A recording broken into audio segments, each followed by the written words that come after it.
Isunod naman natin ang ating carrots. Prito-prito lang yan.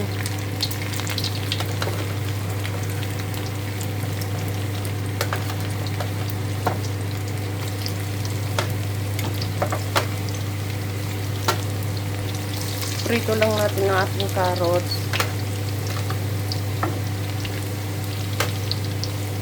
Yan.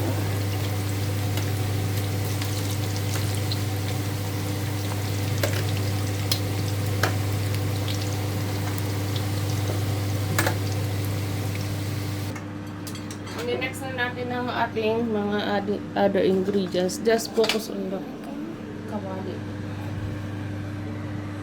Magbawas lang tayo ng kaunting mantika at isunod na natin ang ating bawang at saka ang ating luya.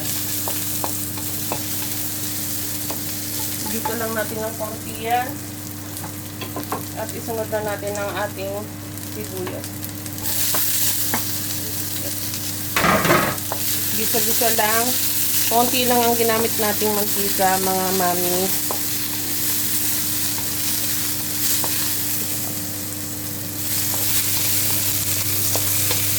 Ayan.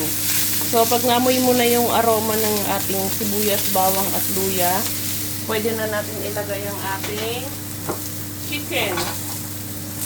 Gisa-gisa lang yan until mag-golden brown yung ating chicken.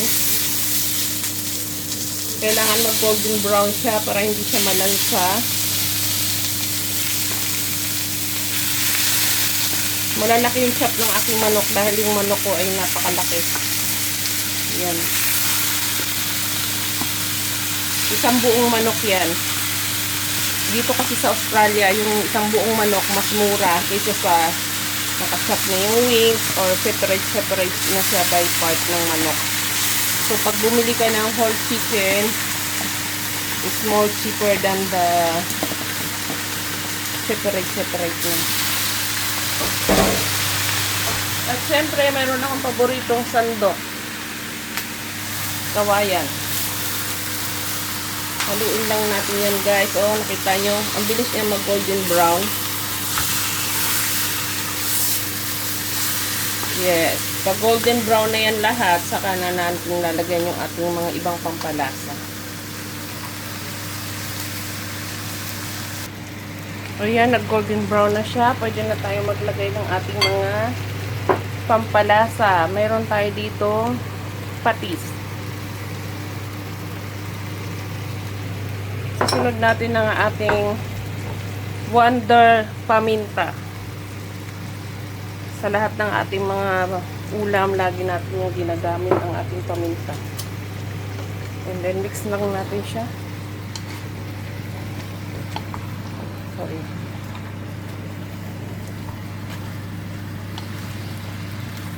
Yan. Halo-halo lang.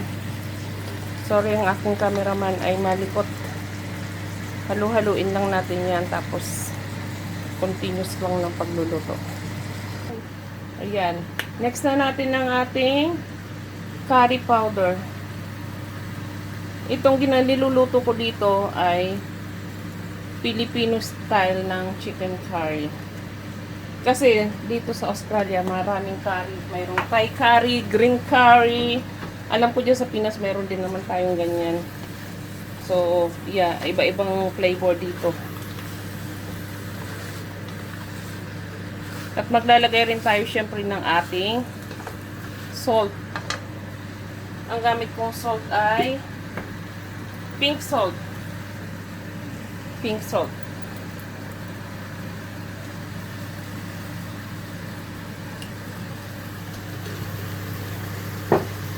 At ibuhos na natin ang ating coconut milk. Syempre, para maglasa na siyang coconut. See?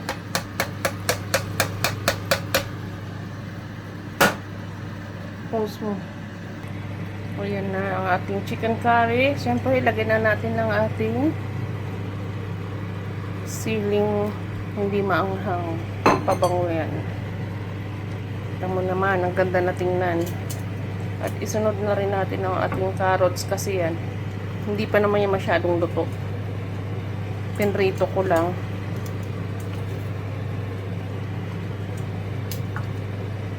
Ayan. Lahat sila nasa ibabaw. Sa ibabaw lang muna. At ayan, tapos na ang ating chicken curry. Yan ang ating makulay na chicken curry. Thank you for watching, guys.